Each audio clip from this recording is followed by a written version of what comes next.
Bueno, en esta segunda parte entonces vamos a hablar de Test Driven Development o desarrollo guiado por pruebas. Este es un método de desarrollo de software creado por Ken Beck en 2002. Acá tenemos una foto de Ken Beck y este es el libro Test Driven Development by Example, donde él describe este método de desarrollo. Pero para entender mejor de qué se trata TDD, como se lo conoce, primero pensemos cuál era la concepción del testing anterior a este método. El testing siempre se consideró como el último paso del desarrollo, ustedes lo sabrán. Primero está el análisis, luego el diseño, luego el desarrollo y por último, el último paso era el de testing. Esta era además una tarea reservada para un equipo separado de personas que hacían solamente esto, escribir las pruebas del software desarrollado. El equipo también se lo conoce por el equipo de QA, ¿no? O Quality Assurance. Entonces, este equipo de QA es el que se encargaba de escribir toda la documentación necesaria sobre la forma de testear cada función.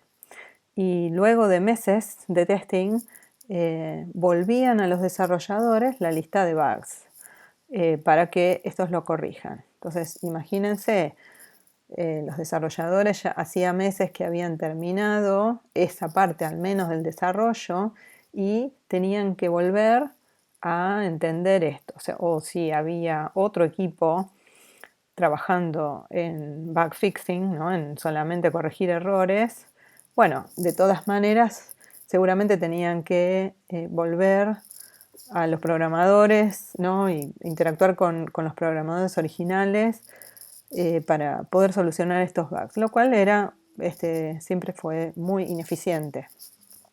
Pensemos también qué estaba pasando en la ingeniería de software en ese momento. Pensemos que había un grupo fuerte, un grupo grande en la comunidad de ingeniería de software de seguidores de Model Driven Development, ¿no? Es desarrollo basado en modelos, donde se le ponía un foco importante al diseño. El foco estaba puesto en el diseño y la documentación del sistema, ¿no? Y a través de transformaciones de estos modelos y con mucha documentación se llegaba a generar código automáticamente. Con lo cual, cuando Ken Beck presenta este método TDD, donde lo presentó en una de las conferencias más importantes de la ingeniería de software, de la programación orientada a objetos en ese momento, que fue UXPLA, agitó bastante las aguas. Fue un vuelco importante a lo que se concebía en ese momento como desarrollo. Ahora vamos a ir viendo por qué pasa esto. Pero bueno, al mismo tiempo, piensen que en 2001 se había firmado el Manifiesto Ágil, ¿sí? Ya al mismo tiempo se estaba gestando un movimiento bastante grande hacia la agilidad. También se publica el primer libro sobre el método Scrum, otro método ágil, en el 2001. Bueno, vamos a ver primero qué decía este manifiesto ágil que Ken Beck fue uno de los que lo firmó, ¿no? Se juntaron un grupo de personas muy influyentes en ese momento en un lugar y redactaron esto y lo firmaron, ¿sí? En la página web donde aparece el manifiesto ágil van a ver esta foto de fondo donde, bueno, se llega a ver el que está en el frente, ese es Martin Fowler, el que escribió el libro de Refactoring, del que vamos a hablar la próxima clase. Bueno, y otros más, ¿no? Pueden ver la lista de los firmantes en la página web. Pero lo que dice principalmente este manifiesto es que estas personas están tratando de encontrar otras formas de hacer desarrollo de software y ayudando a otros a que también lo hagan. Dice, y esto fue realmente un desarrollo comunitario que se hizo, ¿sí? Muchas personas influyentes llegaron a escribir este manifiesto y y a generar un movimiento muy importante en ese momento, donde lo que se dice es, bueno, ¿qué cosas ellos valoran más? Que son las cosas que están a la izquierda, ¿sí? Las cosas que están un poco más grandes en la letra. Y estas son los individuos, las personas que están involucradas en el desarrollo y las interacciones entre las personas tiene más valor que los procesos y las herramientas. El software funcionando tiene más valor que la documentación, que grandes cantidades de documentación.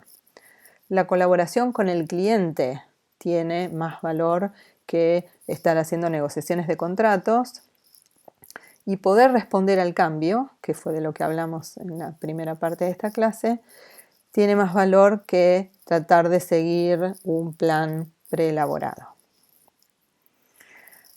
De esta forma es que estas metodologías o métodos ágiles son más, o livianos, digamos, son más adaptativas, se dice, como opuesto a predictivas, ¿no? Tratan de adaptarse a los cambios que van ocurriendo y están más orientadas, como decíamos, a las personas que están involucradas en el desarrollo y no al proceso.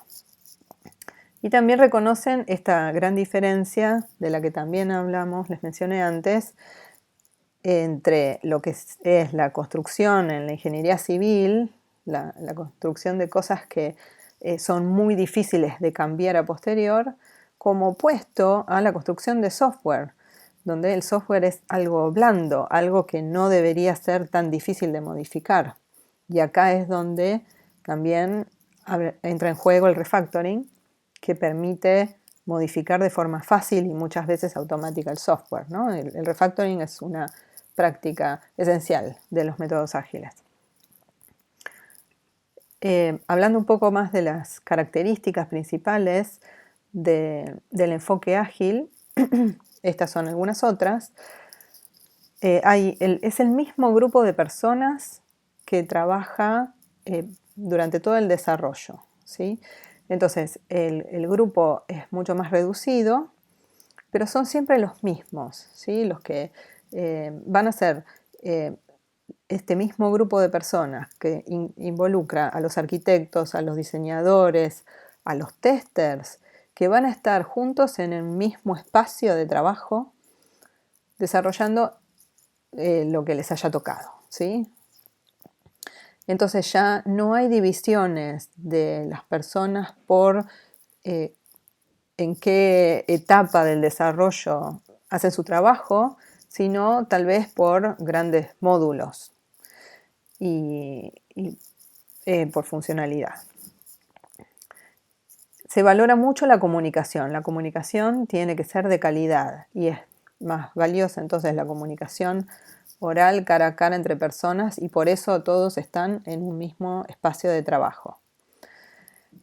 El desarrollo es iterativo e incremental, ¿sí? Se va trabajando en incrementos, que en el caso de la metodología Scrum se llaman sprints, y al final de cada incremento va a haber algo que le podemos entregar al cliente, ¿sí? Además, después de cada build que yo pueda construir y testear la aplicación, tengo que tener un producto funcionando.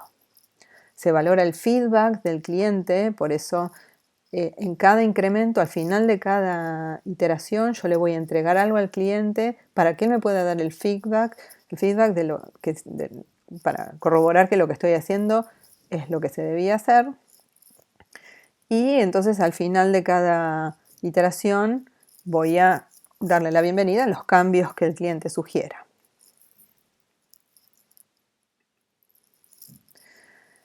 La cuestión es, bueno, ¿por dónde empezamos, ¿no? Si tenemos que ir tomando requerimientos de a poco para cada iteración, porque las iteraciones son cortas, Ken Beck habla de iteraciones de una semana, en Scrum se habla de iteraciones de 2 a 4 semanas. Entonces tengo que ir sí o sí tomando requerimientos de a poco. Entonces, al final de cada iteración voy a tener un pequeño producto que ya le puedo incluso vender al cliente, ¿sí? Pero no tengo entonces un diseño completo desde donde empezar a desarrollar. Voy a ir diseñando para este requerimiento, estos pocos requerimientos por vez. Entonces, ¿qué cosa guía el desarrollo si no tengo un diseño completo? Y Ken Beck dice, empecemos por el test. En vez de dejar el test para el final, como es lo que todos venían sugiriendo, empecemos por el test. ¿Y qué significa empezar por el test? Bueno, significa, primero que nada, escribo un test que al principio va a fallar, porque no voy a tener código que lo haga pasar. Entonces, por eso el primer paso es este círculo rojo, ¿no? Tengo test que fallan, porque es lo primero que escribí.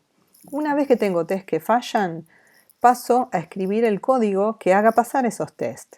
Y paso entonces al círculo verde que aparece aquí. Hacer que los test pasen. Y por último, tengo el tercer paso, que es el de refactorizar para dejar el código limpio. Antes de escribir otro test que falle, luego escribir el código que haga pasar el test, luego simplificar y mejorar el diseño de ese código. Y ese es el ciclo de desarrollo de todo el sistema. Entonces, TDD combina lo que se llama Test First Development, o sea que se escriben los tests antes que el código que haga pasar el test, y refactoring, ¿sí? Es la combinación de estas dos prácticas, donde el objetivo es pensar en el diseño y qué se espera de cada requerimiento antes de escribir el código. Ahora bien, piensen que yo estoy hablando de requerimientos, ¿sí? Entonces no es que estamos hablando únicamente de testing de unidad, ¿sí? Estoy hablando de otro tipo de test también, que son los test de aceptación y test de unidad, ¿no? Donde voy a verificar que yo tenga el código limpio a través del refactoring, ¿sí? Entonces, tenemos test a distinta granularidad, ¿no? Como les decía, los test de aceptación son los que se escriben desde la perspectiva del cliente, incluso la idea de los métodos ágiles es escribirlos con el cliente para asegurarnos de que estamos escribiendo la funcionalidad que el cliente espera, ¿sí? Y por otro lado están los test de unidad, que son los que testean cada unidad del programa, que tiene que estar aislada, y se testea cada unidad en particular para probar que funciona correctamente la funcionalidad. Y ya se escriben desde la perspectiva del programador.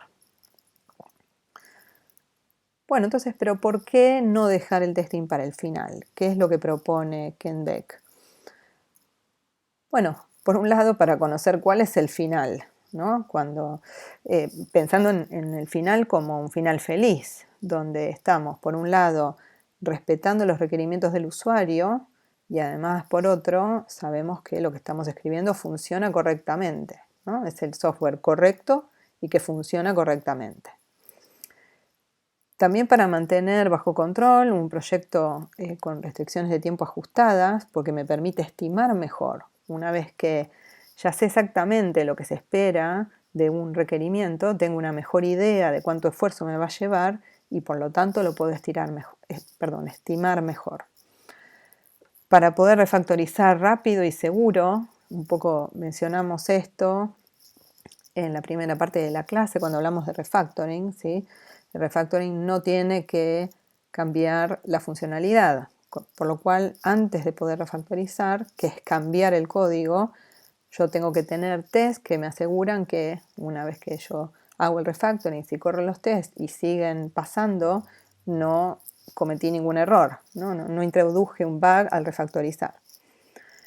También para darle confianza al desarrollador de que va por un buen camino, ¿sí? Porque, bueno, él va a ir viendo que va haciendo los test pasar y entonces también eso le da una medida de su progreso.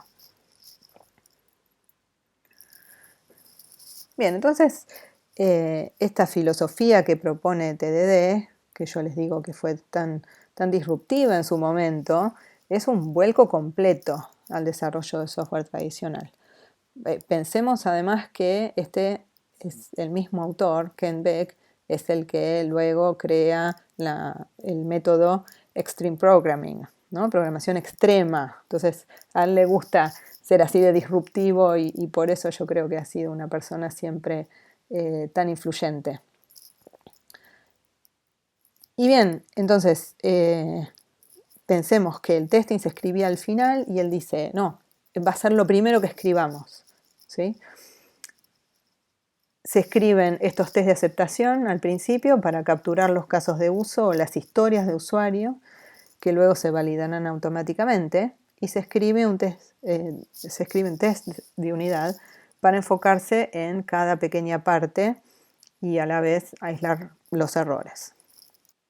Bien, entonces la regla número 1 del TDD dice que no se agrega funcionalidad hasta que no haya un test que no pasa porque esa funcionalidad no existe.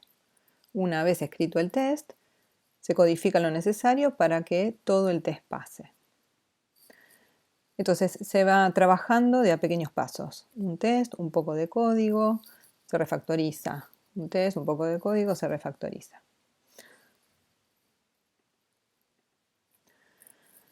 Entonces esto lo que va creando es un diseño incremental, ¿sí? Teniendo código que funciona como feedback para las siguientes iteraciones. Otra regla es que son ahora los mismos programadores los que escriben sus propios tests.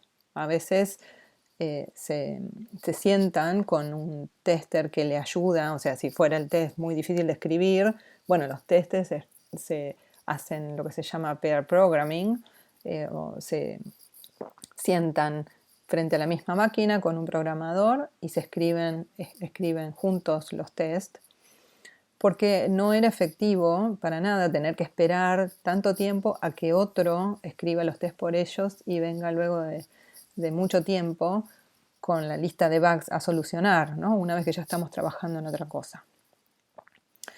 Y bueno, para poder testear cada unidad aislada, el diseño va haciendo que los componentes queden más desacoplados entre sí, ¿sí?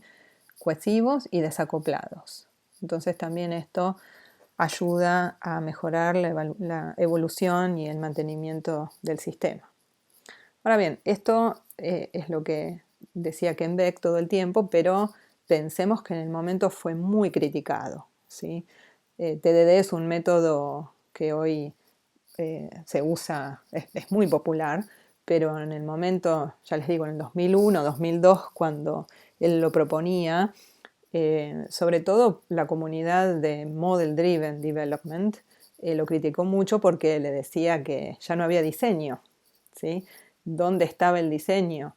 Como que lo único que importaba era el código. Y su respuesta fue que eso no era cierto, que el diseño sigue siendo muy importante, pero que se va generando de a poco, ¿sí? A medida que voy tomando cada requerimiento, cada historia de usuario, diseño lo que necesito para eso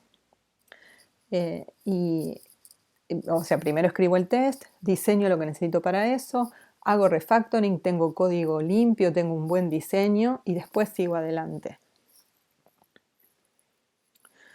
Ahora bien, el TDD asume la presencia de una herramienta automática de testing, ¿no? Como la que conocemos de la familia XUnit, porque sin herramientas que automaticen el testing no tendría sentido. Fíjense que la idea es que el ambiente de desarrollo, o sea, me permita construir el sistema, hacer un build en 10 minutos, en lo que tardo en tomar un café. De manera de poder correr los tests también y que no tenga que esperar toda la noche a que se haga el build y que se corran los tests, sino que me tomo un café, vuelvo y veo dónde tuve los errores y los corrijo en el momento para hacer el proceso más eficiente, simplemente para poder ir más rápido. Para eso se usa TDD, para poder ir más rápido. Bien, entonces, ¿qué logramos con TDD? Bueno, se logra un diseño simple y limpio, ¿sí? Porque voy diseñando lo que necesito para hacer pasar el test y nada más que eso. Entonces ya no tengo un diseño complejo por el cual empezar. Y limpio porque voy haciendo refactoring, ¿sí? Entonces, Como dijimos en la primera parte de la clase, el código sucio, el código espagueti, hace que escribamos la funcionalidad del código cada vez más lento, ¿no? Nos ralentiza. Pero siendo que si vamos haciendo limpieza cada vez, entonces vamos a desarrollar más rápido. Además nos permite saber cuándo terminamos, simplemente cuando todos los test de aceptación estén en verde. ¿Qué es lo que son? Esos son los test que escribimos con el cliente y que acordamos que eso era lo que el cliente necesitaba. Le dan confianza al desarrollador porque ve cómo progresa, cómo van su código haciendo pasar los tests. Y además le dan coraje para refactorizar, porque sabe que si hace cambios y vuelve a correr los tests y los tests fallan, bueno, ese refactoring hay que volverlo atrás, ¿no? Además los tests funcionan como documentación, perdón, documentación práctica que evoluciona directamente con el código, no es una cosa que hay que mantener aparte, que es lo que siempre a los desarrolladores les cuesta. Y lo que permite entonces, en definitiva, es incrementar la calidad del software. Siendo que cuando hablamos de incrementar la calidad del software, recuerden que hablamos de estas dos partes, ¿no? Que el software esté construido correctamente, o sea que esté libre de errores, y por otro lado, que el software construido sea el correcto, o sea que respeta los requerimientos del usuario. Ahora bien, cuando TDD se hizo tan popular, todo el mundo quería utilizar este método y a mucha gente no le fue tan bien, porque pueden surgir algunos problemas cuando no se aplica correctamente. Uno de esos problemas es que el unit testing puede tornarse infinito, quiero decir, muy costoso, ¿sí? Por ejemplo, si voy a escribir un método de testing por cada método público que tengo en una clase. Eso hace, además, provoca que los tests estén muy acoplados, muy atados a una implementación en particular, ¿sí? Van a funcionar en tanto y en cuanto yo siga teniendo exactamente esos métodos públicos con ese mismo nombre en esa misma clase. En donde cambien las cosas se van a romper los tests. Entonces, en realidad la manera correcta de usar TDD es como nos dice Ken Beck. Tengo que testear con un propósito explícito, saber por qué testeo algo realmente y a qué nivel debe testearse. Hay que pensar que el objetivo de testear es encontrar bugs. Entonces yo voy a testear tanto como sea el riesgo del artefacto, ¿sí? Cuando los tests empiezan a costarme, ¿no? Porque todo es, me cuesta trabajo, me lleva tiempo y recursos. Si el costo es mayor al beneficio, es cuando deja de funcionar. Entonces, voy a testear tanto como sea el riesgo del artefacto. O sea, en vez de pensar que cada clase debe estar acompañada de un test de unidad bien definido, un conjunto de test para cada método, voy a pensar que cada comportamiento debe estar acompañado de un test de unidad bien definido. Bueno, además ocurren otros problemas que vamos a ver en la tercera parte de esta clase cuando empiece a usar mock objects. Ya vamos a hablar de ese tema. Pero bueno, entonces hablamos de el riesgo. ¿Qué significa? El riesgo, o sea, TDD me va a permitir reducir el riesgo del proyecto, me puede permitir hacerlo de distintas formas. Reduciendo la cantidad de bugs, previniendo la aparición de bugs, acercando la unidad que estoy testeando a las necesidades del usuario y testeando esta unidad bajo condiciones extremas. Pensemos también que, un poco como resumen de todo lo que venimos diciendo, El testing se puede aplicar a cualquier artefacto del desarrollo, ¿sí? Yo lo puedo aplicar a la interfaz y a la base de datos y a distintas cosas. Se debe testear temprano y frecuentemente. Otro error común es olvidarse de ejecutar los tests de forma frecuente.